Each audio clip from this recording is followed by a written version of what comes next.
Emerson talks about how the earth laughs and flowers, and it's such this beautiful imagery, and so we thought of Laughing Earth, Annie and I together, and it was fitting, you know, for us, because we like to really think about the fleeting nature of our experience on this farm. We don't own this land. It may own us, but it's going to go on long without us. I like it that I named my farm for the fact that she wins in the end, and that we are all temporary residents here, and that in the end we'll all return to the earth, and so we should do our best to take care of it, since it will be taking care of us for as long as we're here, and after we're gone it will be recycling us. I think the first big connection I felt to this farm we're on, Annie and I were in the process of buying the farm. We'd run into a huge hurdle, and it was gonna be tough. And we started having kind of second thoughts, you know, is this worth it, or can we even do it, and what are we gonna do, and maybe we should back out of this. And we'd go for a walk, and there's a little road that goes around the farm, and we walk through the woods, and there's a little creek, and it's cool under there. This is in the middle of the summer, and there's a little breeze, and the creek is flowing through. And you take a deep breath of that forest air with the moisture in there, and we kind of looked at each other and we were both thinking the same thing. We can do this. We're gonna have to figure this out. This land is just so beautiful, and it's such a wonderful place. Like, we've got to make this work, because we don't want to see this become something else. And we found that there was something, the land here would just give us energy as opposed to just take our energy.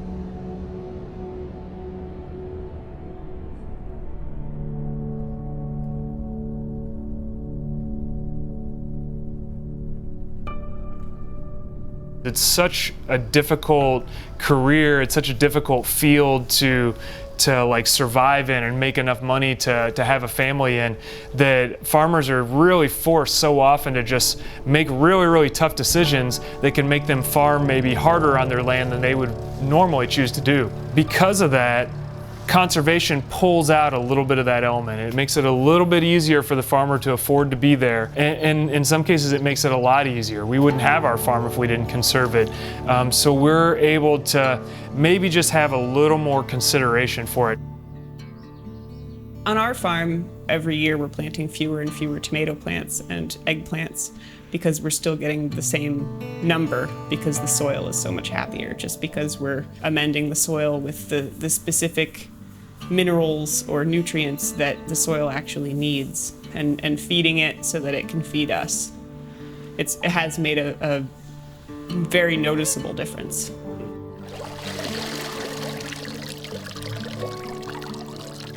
So I think whenever you're able to make better decisions as a farmer, there's a clear outcome at the farther end. Your ground starts to look better. Instead of dirt that you're farming in, you're farming in soil, and you start to see things grow a little bit better. You take your soil tests and you see that a lot of the really important nutrients for your vegetables are coming up and increasing. Your soil organic matter is getting higher. I've learned from farming that it is possible for humans to build an ecosystem where humans are a part of it, not separate from it, but within it, and that we are still animals, and therefore we still need an ecosystem in which to live and to thrive, and that doesn't necessarily mean that other components of the ecosystem are suffering. It again drives home the point that what I'm doing is important from the perspective of growing food for my local community, keeping ground from having houses put on it, and learning to do things in a local way. For most people in our country, in our world, do I have enough food to eat today is probably their biggest question. Do I have enough money to get through the day? Do I have enough to get through the week? Is my family gonna be able to continue? And those are really big, tough questions to let yourself get away from. How could you possibly think about anything else? Well, I walk out at night because I heard one of my roosters crowing and I'm worried about what's happening. So I run out there and I happen to look up and I see the band of the Milky Way across the sky. And it's, for at least that moment, you can forget about all the turmoil in the world and just think about your connection to this bigger thing out there, and so much bigger than us. It's just huge. I've had a few different people talk about how the farm feels more like a church than any church that they go to. How just being here on the land is that kind of spiritual feeling for them. A lot of times when I am alone in the pasture, I just feel I feel my insignificance as an individual, which is not as terrible a feeling as it might sound at the outset. It's more seeing yourself as a piece of the bigger whole, which I think is actually a good feeling, is a very positive feeling. That you can see yourself in the arc of time and feel that what you're doing is contributing to that. The decision that we made to have the farm conserved sort of helps me feel even more fit into that arc of time, where now I know that I won't be the last farmer to be stewarding this land. It makes it that much more important that I do a good job, because this farm isn't about to be turned into housing developments. That if I make a really healthy pasture now, then in 20 years, it'll be much easier for my successor to raise good food.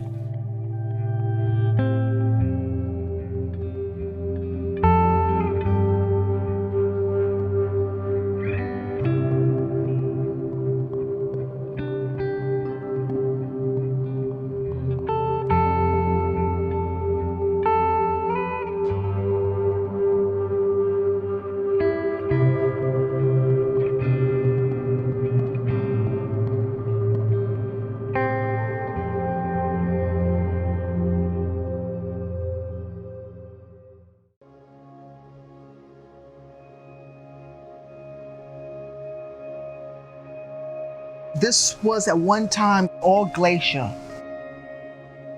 As the earth started to reform, the glacier started to melt. What was left behind was this rich, rich black dirt. Putting your feet on the soil, there's that connection. I don't know how to explain it, but there's that connection, that one-on-one, you're one with nature, that the soil is part of your extension of who you are as a human being. I'm truly blessed. I can look out on my farm and look on the horizon and see nature, and then picture how it was in the beginning of time, how it was before there was buildings and skyscraper, how it was centuries and centuries ago, how this land was. And sometimes, I find myself just talking to the ancestors, talking to the ancestors, that I stand on the shoulder of so many people who came before me, who have sacrificed so much, that have allowed me the opportunity to be where I am, to do this work as a free woman. And I don't take it for granted. Each and every day I'm on this land, I give God thanks and praise for life.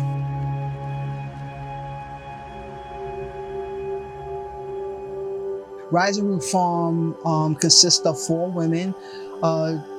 2 of us are women of color. 3 of us are LGBTQ women. My background is from urban agriculture in New York City. Our customers are people from all facts of life. One thing we can say about our farm is we make sure that the food that we grow, that everyone has a right to it. So it's not an elitist, even though it's grown organically, no matter their ethnicity or their economic background. That's our foundation as a farm. I've lived in the Bronx over 35 years. I've been a resident of New York for over 66 years. I love the Bronx. There's a lot of misconceptions about the Bronx. I see poverty each and every day. I know what poverty looks like. I know what struggle looks like, but the people in the Bronx are very resilient, vibrant people, and they want the same life and liberties as anyone else here in the United States. They have to make ends meet by what the community together can do to help support one another. And that's where the resiliency comes from. For me, there was always that narrative that farming was slave mentality, slave work, dismantling the truth, dispelling the myth behind farming as an African American, and how my ancestors enslaved here were brought because of their intelligence of agriculture. That has empowered me. Farming has really taught me how strong my people were. Sometimes your body is aching, every bone in your body. My knees ache, my back ache, my feet ache, my wrists ache, my fingers ache.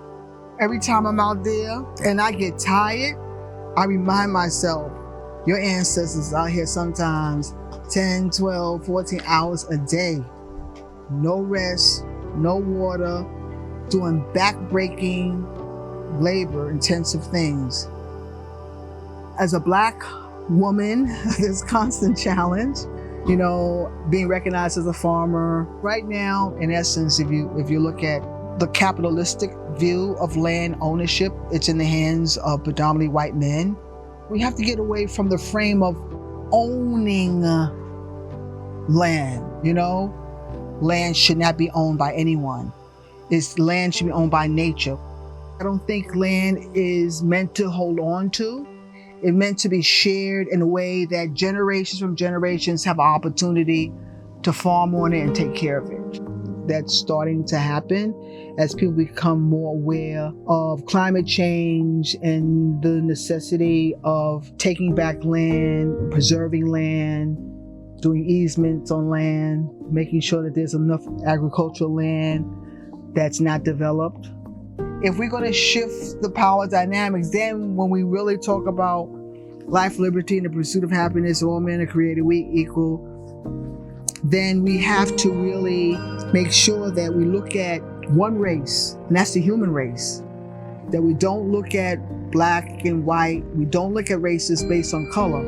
We look at the human race and focus on that, and where we're all equal.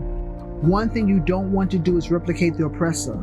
There's always a need to find an edge on what makes one person better than the other. That's human nature, and so you have to be very, very careful not to fall into that trap.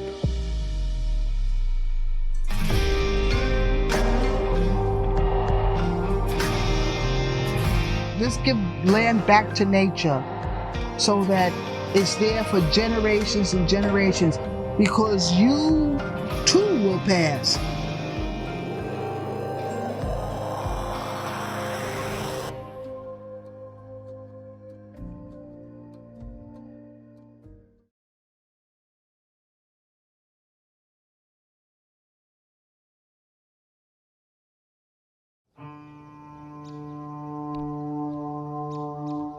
I have never slept in my own bed. At 5 o'clock, I'm up and I'm headed out the door.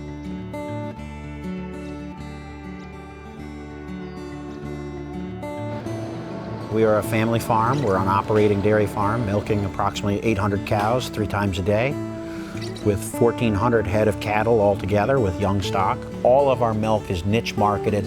We farm 2,000 acres where we grow all of our forage needs, corn for silage, alfalfa to feed the cows, grass hay for dry hay.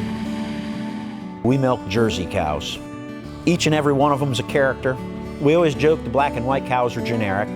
That's 90% of the population in the United States. Jersey cows tend to be more curious, more mischievous. They will wander off with your gloves. They can unhook gates. You can usually walk through these cows and you're apt to get licked to death. Every cow has a name. Every cow's mother has a name. There's Midnight, Caress, Secret Passion, Jewel, Diamond, Ruby, Hostess. A baby book and a wine bottle can create a lot of crazy things. So yeah, we get connected to them. There's certain cows that will not get on the beef truck. They will die here, and we will bury them out back.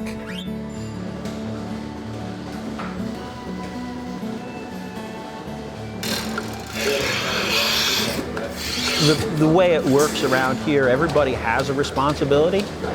I tend to be the crops guy.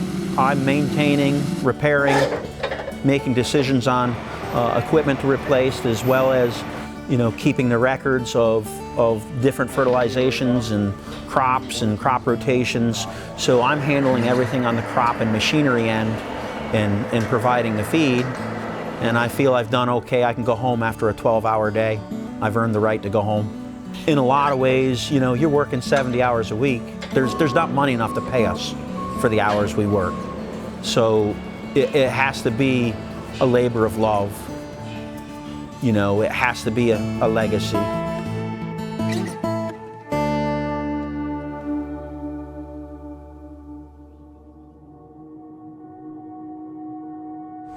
This isn't easy. A pessimistic person is not going to survive in this agricultural industry. If doom and gloom is what you're looking for, you can find plenty of it. We've been given a pretty wild ride in the markets.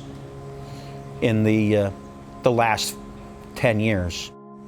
And it's not just hard work and sometimes frustration when you leave the house in the dark at 5 o'clock in the morning and it's harvest time and you work till 10 or 10:30 at night. It puts a tremendous burden on the loved ones and your significant others, you know, if they're not here on a daily basis joining you. This summer has been challenged like none other. Give me a minute.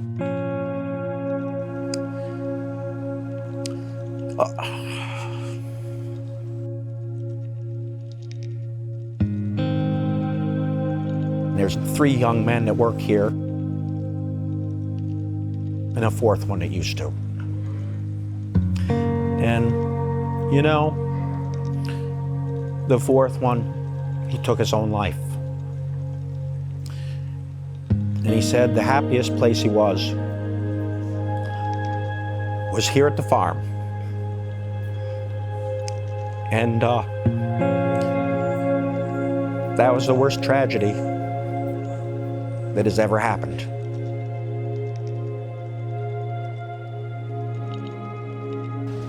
Watching the rest of my staff, these young men, support each other, check on each other, not just on a daily basis. It was truly a spectacle to see. The following week, you know, I had a machine catch on fire and it burned up. $350,000 to replace it. And I was in the middle of the field, emptied the fire extinguisher on it. My dog rides with me. She's with me 24/7. I got my dog out and we walked away and watched it burn. Wasn't upset. Really wasn't discouraged. I was kind of numb, but you know, there wasn't a curse word uttered because, you know, what had just happened had put it in perspective. We've been suffering a drought. And we got ready to harvest haylage, and it rained and put us behind a week. But that's what the corn needed. So there's always a silver lining in everything. You know what? We got tomorrow. Tomorrow can be a better day. Yeah. You know, it goes along with that optimism. What did I mess up today that I can fix tomorrow? And that carries over. It doesn't just carry over in planting a crop or breeding a cow or producing milk, but it spills over into parenting, being a good neighbor, being part of a community. You always got to have a rainstorm in order to have a rainbow. And if every day was a beautiful day, how would you ever know the difference between a beautiful day and a not so beautiful day? I guess at this point in my life, a lot of people are scared of being replaced. And to me, I find the greatest reward watching this next generation take hold and start making those decisions and taking responsibility. The first time I came home and nothing went wrong, I was a little bit of a loss because I wasn't needed. And then I realized that I did the right things along the way, that I wasn't needed, that I became replaceable. And I guess I did my job as a parent, as a leader, as a manager correctly.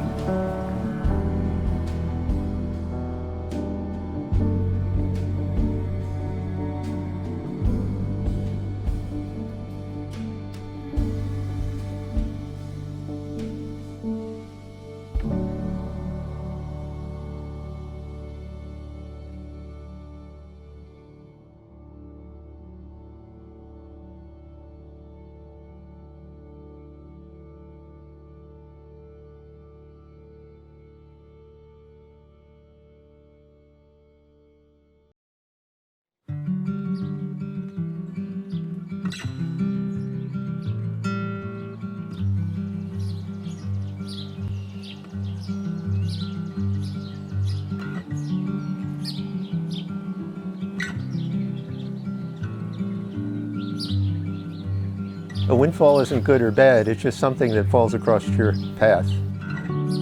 I'd always wanted to be a farmer since I was born, pretty much. My father was a Grumman aircraft engineer during World War II, who retired early when he inherited a farm out of nowhere. I was 10 years old. It was a completely fallow farm, and my garden here just got bigger and bigger until it became a farm. What I enjoy most about the farm is just seeing things grow, the things that are growing in nature, the things I plant, and sometimes even more with the things other people plant. I've had a favorite vegetable since I was a little kid. I like sweet things. I love carrots.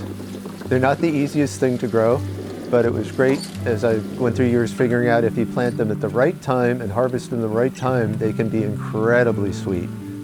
I really enjoy providing that for people and having them for myself. And then there are just so many other things that are so wonderful that I get to enjoy while I bring them to other people.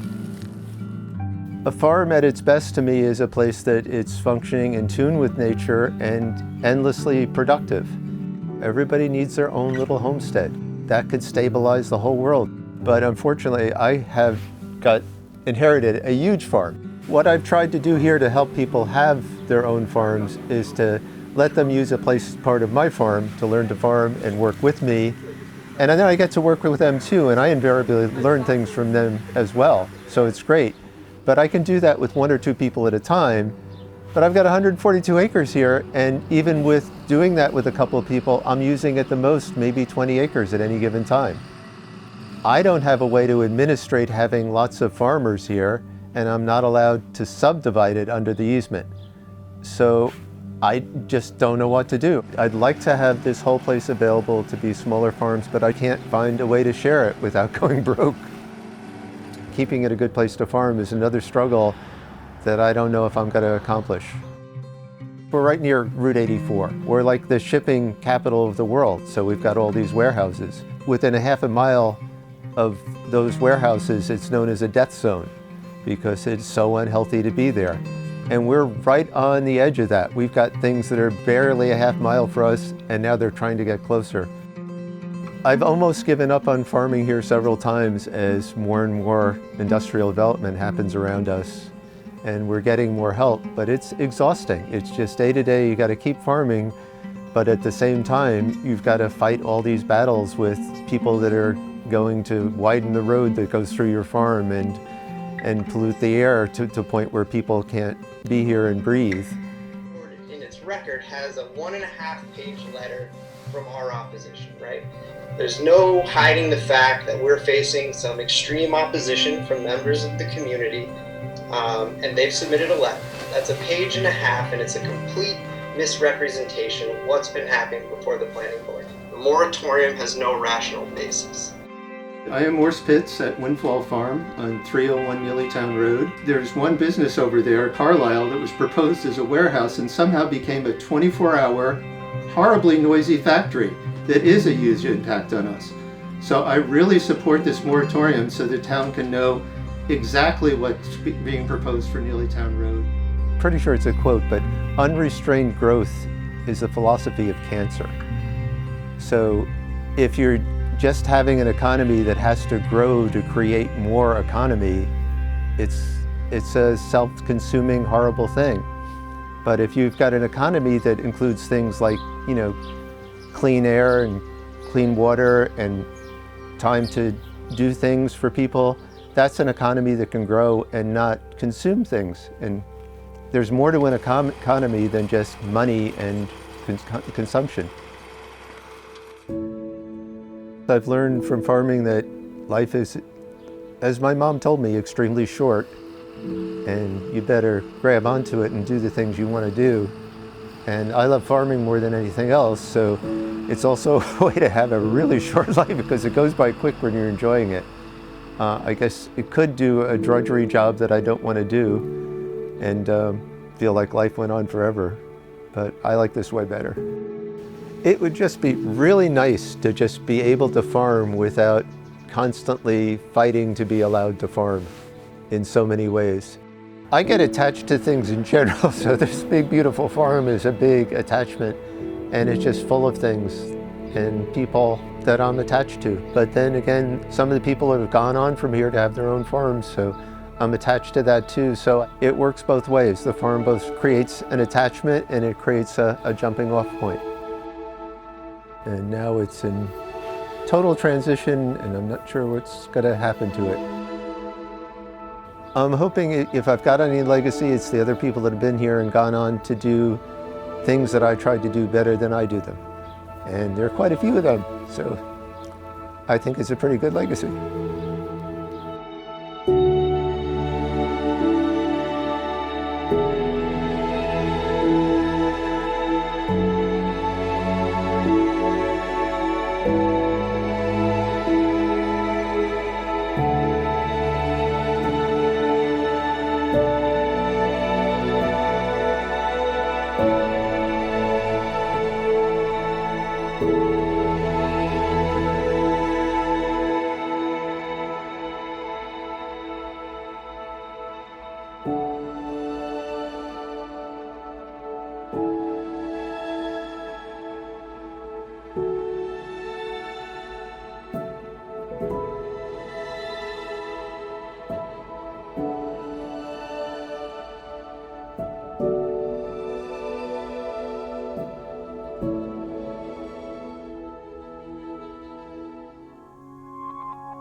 Come on, let's go, come on. Come on, girls. Yep.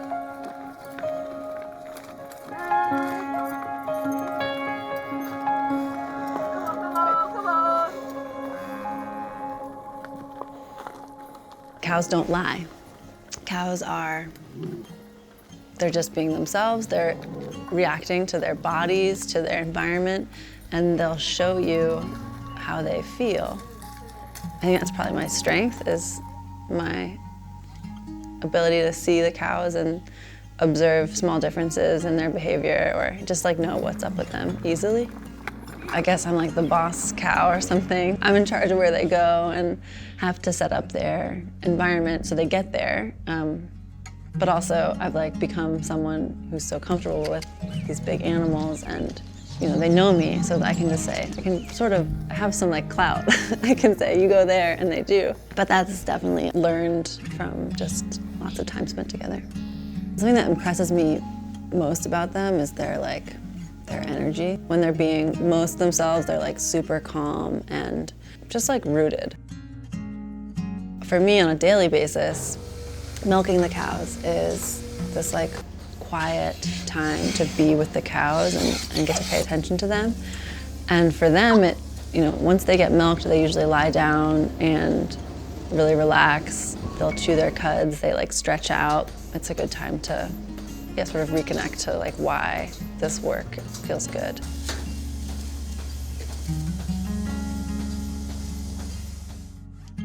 The clock that many a dairy farmer measures by is a lifetime, I think. For my sister and myself, we are in generation 3, following the tradition of our mother and father, who took this farm over from my father's father, themselves in the late 50s, I guess, amazingly. The notion of everything we do here is so deeply wedded and stitched so tightly to this sense of place that for us it's hard to separate the two. It's so reflexive. I have a closed herd here. Clearly our milk and our cheeses all come from the same place. And I think it's easy to suggest that we have a chase home sort of flavor. I notice it most when I'm drinking the raw milk, or when I'm making cheese and heating up the milk. I'll pick up on what I discern to be this through line of quality. And it's something that extends for me from the grass-fed nature of the herd being exclusively grass-fed. This milk is drawing its richness, its brothiness, its minor flavor components, its herbaceousness from fresh green grass often. And that's a pretty powerful thing. That flavor profile is persistent throughout. It sort of accounts for what is the chase home terroir. The way that we are grazing the animals here is aimed to be sequestering carbon. cows, if managed a certain way, can like have a super positive impact on biodiversity. That like thrills me that these animals that I already have such a love for, they've gotten to like expand their importance to me by the way that I've been able to partner with them in this like land transformation project. Each clump of grass is nibbled just twice, and the perfect amount of manure is spread where it needs to go. So we're out there barefooted in the warm spring grass, and we realize that that same grass, that same work that we do managing the ecological landscape is standing side by side in parallel with the work that we do here in the creamery. The grass that I walked through yesterday is milk and curds passing through my hands today. And that connection to the land and that complete ecological cycle is really satisfying to be a part of. But taking care of the land in the right way means making cheese in the right way for us. Family dairy farming for America, it is somewhat lost, a relic of another time. The scale of industry demands something different these days. We see dairy farmers aging in ways that seem different from other people. And particularly these days, maybe there's been a sort of a whole generation or two even that didn't come back to the farm. When farming stopped being an appropriate way to support a family. I don't think my folks expected us to take over the farm. I feel a bit like I'm protecting this space. You know, our land is conserved now, and that felt like a really important step, but landscapes can change, and the way that our own local landscape has changed in my lifetime. It means something to me to be doing what I do here and not just anywhere. My actual identity, not just like how I was raised or something, but like who I am is connected to like the shape of that hill or the way the wind like blows around on the flats or something like that. It's just like the physical aspects of this space are a part of me. It's a terrible notion to consider that farmland could disappear in America. We need to make sure that doesn't happen. It's not just for the food we eat, but it's for the community, the culture that it reinforces. Of that culture of agriculture, of feeding people, it should be on a human scale.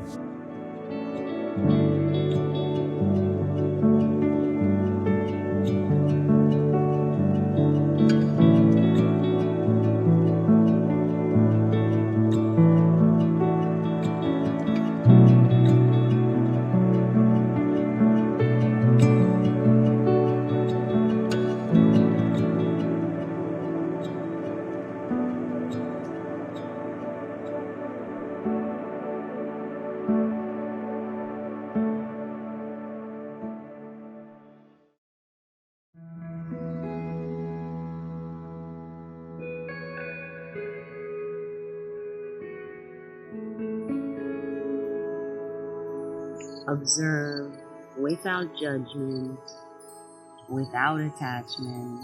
3 things that you feel on your inner being. Check in with the weather there. Feel the heat that is generated from your own fire keepers. Spirit winds that tend these flames. May they stay ignited with passion and purpose in all that we do. Take a deep breath. I've seen myself reflected in nature in moments when I feel most whole, most abundant, and also in moments when I feel most depleted and in need of healing. And so I think, you know, my relationship with understanding this give and take from nature comes from a deep and long-standing acknowledgement that she is alive, simply that. And that which is alive deserves care, deserves space, deserves compassion and tenderness. The sanctuary itself is a Black, Indigenous, Asian, and Latinx-centered healing farm and garden. Sanctuaries are activated healing spaces that are designed in concept and in practice to support people's reconnection with their own sacred sense of purpose through reconnection with the land. Closing food systems and food justice and equity in the food system and all of these larger concepts are a part of what we do as well. But grounded first and foremost is fostering a connection. We host meditative workdays, and we always emphasize the fact that we are not ever inviting people here for what they can do for this space. We're inviting them here for everything that they can be in this space.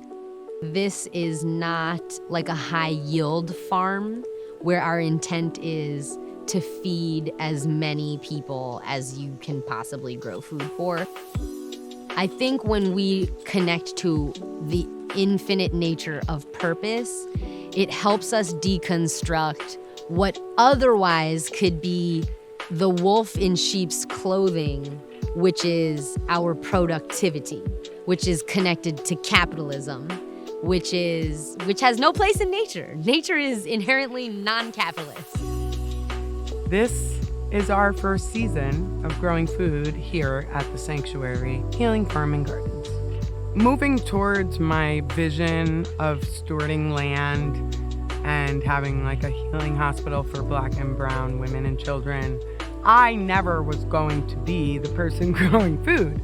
I did not grow up eating or tasting lots of foods. Never had any experience growing food. It's not only a journey into something new for the community, but I'm on that journey, like literally, with anyone who has never seen a heart seed or tasted a orange banana plum tomato or a fish pepper, or all these things that are here, I'm literally tasting for the first time in my life. And I think that's what the difference is in what we're doing here, is really trying to just cultivate a community through the food. Farming in the Hudson Valley is a responsibility. I believe it's a responsibility not only to seed, again, justice into the access of that food, but also to invite individuals onto farms so that they develop deeper relationship and understanding with food systems as well. I believe that anybody who exists in like a farm educational space has a responsibility to talk about, slavery, has a responsibility to talk about Jim Crow and redlining, and how the long trajectory of intentional disenfranchisement that is really rooted in race has continued throughout our United States history. Malcolm X said that the revolution starts with the land. And you know what? So did so many other revolutionaries. Like, they understood that in order to foster these revolutionary values that as a society we want to espouse, well, we have to have a place to do that. We have to have a free-thinking, liberated space to do that is inviting of that. And that's not something that I think we can take for granted. I think it's time that we start reclaiming spaces in a way in which we want to see them. I keep reminding myself that it's not about experience. It's not about experience. But when you are new coming into this, you start to get into the right and the wrong way. And through this little bit of time, our first season growing here, I definitely learned that it's really important to trust yourself and to move with that, because ultimately the land, the seeds, the plants, the crops, they're gonna do what they do. And if you're really listening and cultivating a relationship on the land that you're stewarding, there's no questions. There's no questions.